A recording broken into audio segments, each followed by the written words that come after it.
Hi, how's it going? This is Resident of Collingwood for YouTube, resident underslash of underslash Collingwood for BitShoot. And I'm here to do another reading on this one is for The Return of Dark Shadows. Series 4, Chapter 3, The Other Patient. The sun slipped beneath the clouds, calmly taking its place lower and lower in the sky, paving the way for a starry sky to come forward over the town of Collinsport. The sea was calm, yet crashed fiercely against the cliff side by Widow's Hill, calling out to all who could hear. Standing in a window just off in the distance at the old house was Barnabas Collins, now reigning over his childhood home, reigning over his childhood home of 3 centuries alone. Now the only one of his kind, his plan to rid Collingwood of Leopold Debenhart had worked. He felt calm, collected, and even content. The sky seems to go on forever, doesn't it, Father? Claudia said from the foyer leading into the main parlor of the old house where Barnabas stood. Claudia, how could you come to see me? How good of you to come see me. Please come in, Barnabas answered. I can't imagine a sky more beautiful, he said as he sat down on one of the chairs. You're oddly in a good mood. This wouldn't happen to be because you're free of Leopold's ever-present glare, now that he's dead and all, Claudia said sarcastically. Now, what kind of man would I be if I started to speak ill of the dead? Barnabas quipped back with a Catshire, or Cheshire cat grin. Cheshire cats are. You'd be the man who had him killed, Claudia said, with just as devilish as a grin as her father. Barnabas just smirked uncomfortably. Besides their friendly back and forth over Leopold's demise, Claudia felt a gnawing feeling in the pit of her stomach. After all, she knew that Kimberlys' test had revealed that not enough blood from Leopold's body entered into Christopher's system. In reality, only half of Barnabas's promised plan worked. The part that suited him, that rubbed Claudia the wrong way. She felt Christopher was left out to dry. Then there was also the subject of how Kim planned on getting blood from Barnabas to help cure Chris, a plan Claudia didn't feel comfortable keeping from her father. Barnabas and equally didn't feel comfortable telling him. I'm sensing something off-putting about you this evening, Claudia. What is it? Barnabas asked as he poured himself a cup of what looked to be red wine. It's been a very trying week. I'm just very tired, Claudia answered quietly. Noticing the wine flowing into Barnabas's glass seemed thicker in texture and, of course, wasn't really wine. Now, there's something more, something you're not telling me. What is it? Barnabas asked suspiciously as he sipped the red liquid from the glass. I often think about what I've done. I think about how I turned Jack Thorne into Leopold, trying to recreate something from my past. And for what? The past is over. I think of going back and finding you choking on the floor when you killed my mother, and then saving your life to bring you to this time. I think I should never have done that, Claudia said bluntly. Barnabas's face stayed stone cold, no emotion, no reaction. He got up and walked over to an empty fireplace and looked inside.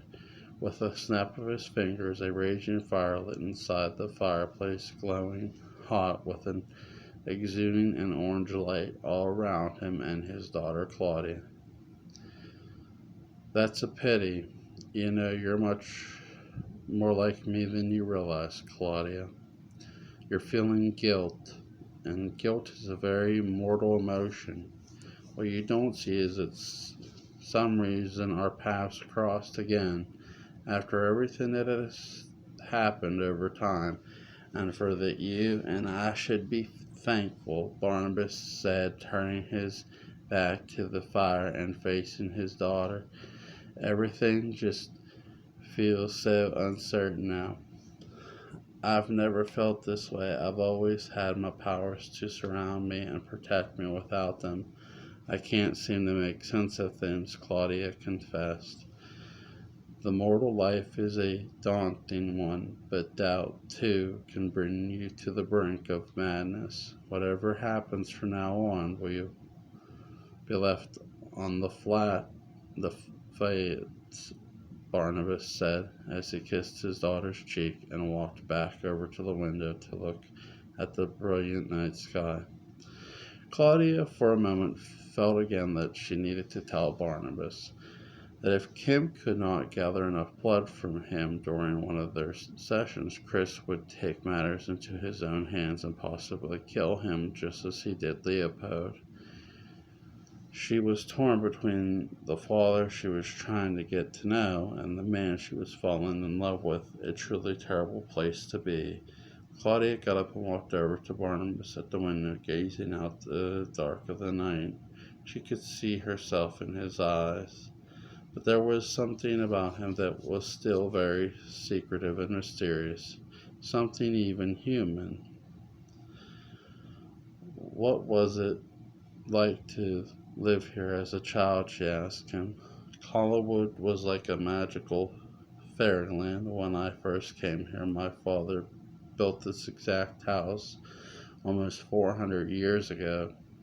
It was his masterpiece. That was all before everything changed, Barnabas said with a slight deepening in his voice. What changed? Claudia asked. When my sister Sarah died, our world here at Collinwood turned dark. There was no more laughter, no more loving, no more happiness. It was the first curse of our family, the true beginning of the end, Barnabas explained. And then Claudia prodded, the rest is history, Claudia. Everyone who has ever lived here has bore the brunt of these curses. Sarah was the first. It has never been lifted. Everyone we have ever come in contact with, friends, neighbors, lovers, have all been affected, Barnabas continued. Lovers, have you been able to love? Claudia asked. I have, though it's been a painful experience for the most part. But it's special while it lasts. Are you asking me because you feel like you're falling in love with Christopher? Barnabas asked pointedly. I don't know if I'm capable of love. Once I believed I was in love, but tragedy struck, which led me to where I am today, Claudia said, glossing over the fact the real Leopold Davenant killed himself over 100 years ago, when he discovered his fiancée Claudia was a witch. Love has a way of gripping us by the throat, whether we want it to or not. And now you're mortal, your powers are all gone. Now you can actually feel love in its true and rarest form. In a way, I am envious of you, Barnabas said. So you believe that Christopher and I can make a difference for ourselves? Claudia questioned. Let nothing stand in your way, Barnabas said as he turned away from Claudia again to look out into the starry Collinsport sky. Claudia smiled and kissed her father on the side of his cheek and walked out of the old house, leaving Barnabas with a faint smile on his face. He was happy with the direction their relationship was going, but he knew she was hiding something. It wasn't just his fatherly instinct either. He could feel it in her body language. in her blood flow and in her heartbeat. As she walked back to the main house through the foggy courtyard, she knew that something was standing in her way of living a normal life with Christopher like she so wanted. It was Barnabas. She needed enough blood from him to cure Chris in hopes to make him normal again, too, and she wasn't sure Kimberly would be able to do it on her own. Barnabas watched as his daughter made her way from the old house to the main house in the dark of the night. As she crossed through the courtyard that separated the two mansions, he went over to a closet he kept locked. He pulled a key out of a secret door and opened the closet, where a large painting of a woman, her face kind, the grin she expressed warm. Love, it had a strange effect on us. Has a strange effect on us, doesn't it? Barnabas said to a painting as he stared deep into the woman's brown eyes. And yet, I feel those effects never really went away, my sweet, sweet Maggie. He added, noting the painting was of his lost love, Maggie Evans, the woman he once believed was a reincarnated soul of his first true love, Josette. But that was 50 years ago. As far as Josette, her life was taken away over 3 centuries ago, in a similar way that the original Leopold passed, a victim of the painful darkness that surrounded Widow's Hill. Barnabas just stared at the painting that brought him so much joy and memories of the two women he loved and held so dear.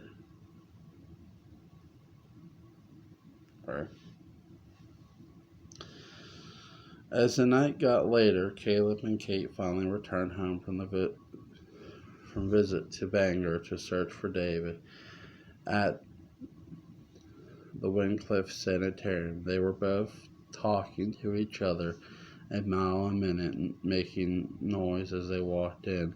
Their entire demeanor were filled with energy and what they saw and what possible could be at the outcome. The noise caused Carolyn to come out of her room and walk down the hallway to the end of the staircase to see what the fuss was about.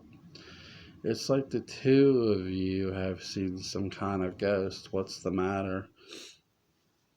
Carolyn said, carefully coming down the stairs in a fashionable white paint suit. You'll never believe what happened. I think we found my father, Caleb said excitedly. What? Oh my God, come on, come into the drawing room, Carolyn said, equally as excited as Caleb as she ushered the two into the main drawing room where Alex was reading. This is amazing. Just the other day I felt like I had a dream where my mother told me David was alive, Carolyn added, not realizing that it actually wasn't a dream. What's going on? Alex said, putting down her book. Caleb and Kate found David, Carolyn answered with a smile. How? Alex said. Kat had this great idea. She asked me to give her a letter from my father sent me 10 years ago. We zeroed in on the zip code in Bangor. What's really strange is that the zip from inside this mental hospital, Caleb explained. Your father was in a mental hospital, Carolyn's surprised. It looks that way. What's even stranger is that we think it's still there. He's still there, sorry. The woman running the place wasn't exactly forthcoming on information, but where David might be today, it leads us to believe he's still there.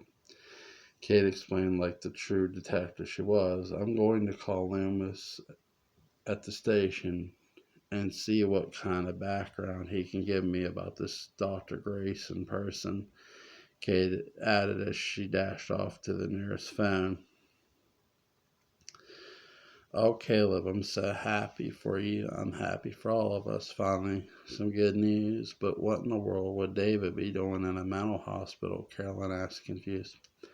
I don't know. Last time I spoke with him in person was when he sent me to visit you over Christmas break just before he went missing. Do you remember? Caleb asked as he sat down next to Alex on the sofa. I do. God, 20 years have gone by since then. I can't believe this is really the first time we're hearing anything about him in 20 years, Carolyn said, also sitting down, but across from Alex and Caleb in a big, fluffy chair. Another thing, while we were leaving, a woman grabbed my arm and said that my dad was there. She actually said that he was there. So now we know for sure that my dad is alive and at the hospital. We just had to figure out how we can get the doctor to let us see him, Caleb said. Your dad, where's your dad? Kimberly asked as she walked into the room. Mom, you'll never believe this. Kate and I think we found Dad in some hospital. It's in Bangor, and an excited Caleb explained as he was interrupted by Kim. Caleb, what are you doing looking for your father? If he wanted to be found, he we would have by now. Don't you think you shouldn't have gone after him? Kimberly said to a shocked room. What are you talking about? This is great news, Caleb said, surprised at his mother's reactions.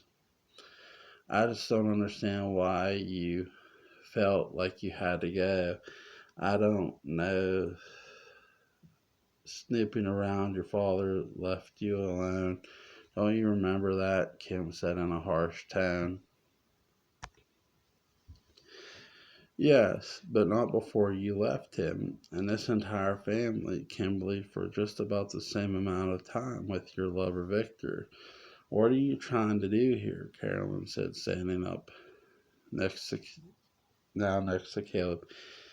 If David is at this hospital, you're going to get him out, she added. Kimberly felt the temperament in the room change when Caleb, Alex, and Carolyn were all staring at her with confused expressions, trying to make sense of her reaction to the news that David had been somewhat found.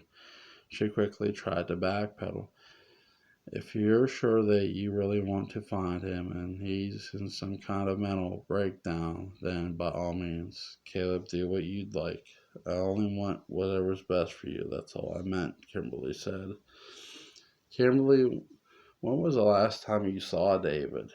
Alex asked. I don't remember. Probably when I left Collinsport, Kim answered. Left him for Victor, Carolyn snapped to Kimberly's displeasure. These last years have been a mix of tragedy and pain. I just want you to be careful with what you find, Kimberly responded. But listen, Caleb, again, whatever makes you happy and whatever makes you feel the most complete. I'm sure it all worked out. I have a lot of work to do in the lab. Let me know if you need anything, okay? She added as she stiffly hugged her son and quickly made her way out of the sight. That was bizarre, Alex noted. Yeah, she's never had a very good poker face, that Kim. What do you think that was all about? Carolyn asked Caleb. Caleb's face looked heartbroken. All he ever wanted was his family back together in one form or another. It always seemed like either one parent was missing or both all his life, and now he had the chance at having both of them back at the same time, and it didn't feel as good as he expected, especially given that his mother, Kim's reaction was such a negative one. Maybe she's embarrassed or something, I don't know. I think after the divorce and after we found about her and Victor and Chris that maybe she would rather my dad not come back. This is where your father belongs, and For one, I'm very happy she's been found, Caleb. Whatever you do, bring him home. Bring him back to Collinwood, Carolyn said, giving Caleb a big, deep hug, giving him the support he always knew he could count on from her. Just around the corner wall, Kimberly listened in on Carolyn and Caleb's panic setting. She quickly made her way down to her office. She stared through her pockets, frantically searching for her office keys, finally unlocking her office door. The flicked on dim light office lights that created a warm, inviting comfort mood within her office, flattering in a dark brown leather furniture and deep green drapery that hung like large oak trees in the corners of each of the main wall. She ran over to her desk chair, where she had flung her lab coat over the back of the back and quickly grabbed her cell phone from its pocket.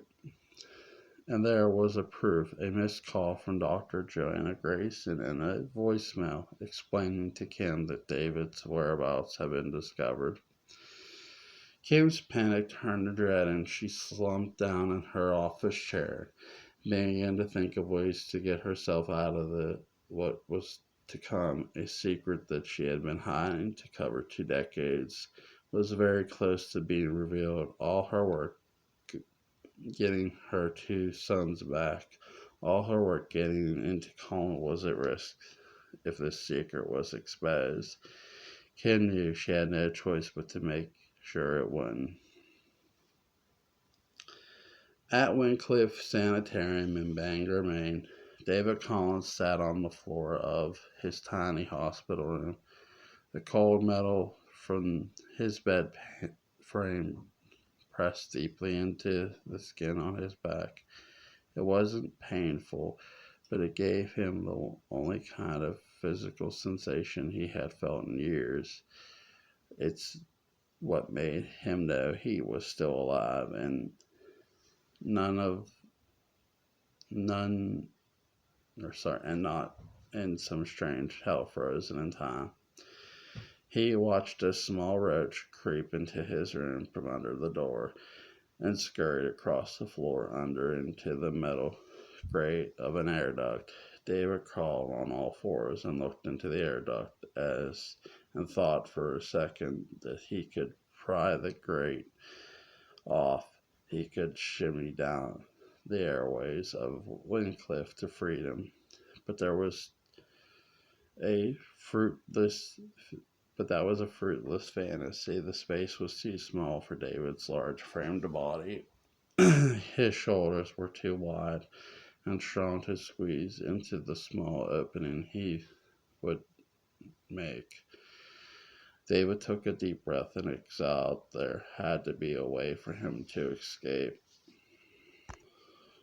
As he told away, processing what had happened to him over the years and how Dr. Grayson had forced him to go over some of the terrifying things that happened to him as a child over and over again in his mind, he remembered how she almost found pleasure in the terrible things he was talking about, how she almost found delight in the descriptions of ghosts and spirits and mysterious activity he was surrounded by his life. The painful memories of his childhood were only warmed by the thoughts of his son, Caleb, and his wife, Kimberly. Unfortunately for David, those warm memories of his small family were clouded too. How soon he forgot about Kimberly's extramarital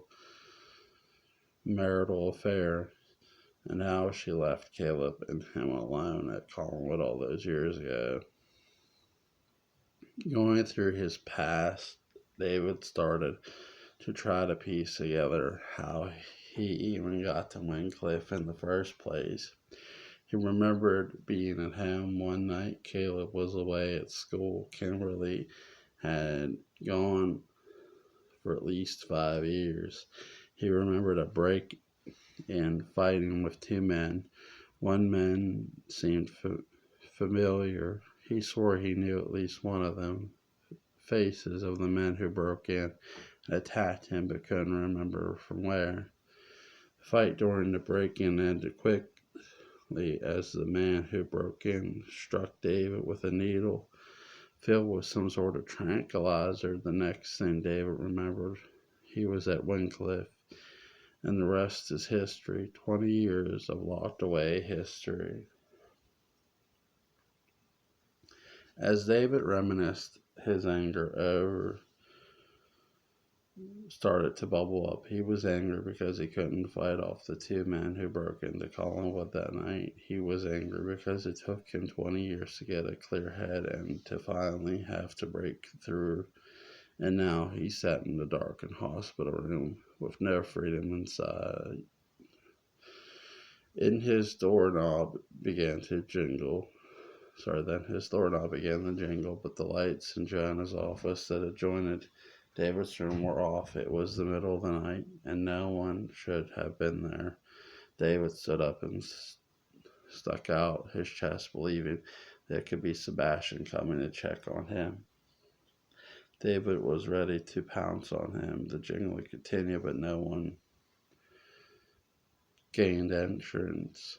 David soon realized that if this person was trying to get in the room was Sebastian, he would have had a key and would have entered much faster. He relaxed his body and stood down and waited. The person on the other side of the door was clearly trying to break into the room. He remained silent and waited. It took what seemed like forever to get the lock on David's door to open, but finally, after half an hour, there was success. David braced himself for a fight or some kind of attack, for he had no idea what awaited him. As the door opened, a small little woman in the bathrobe with the initials ME on the label stood there with a very kind, warm grin. "Hello, David," the woman said in a whisper. "What are you doing?" David said to the woman.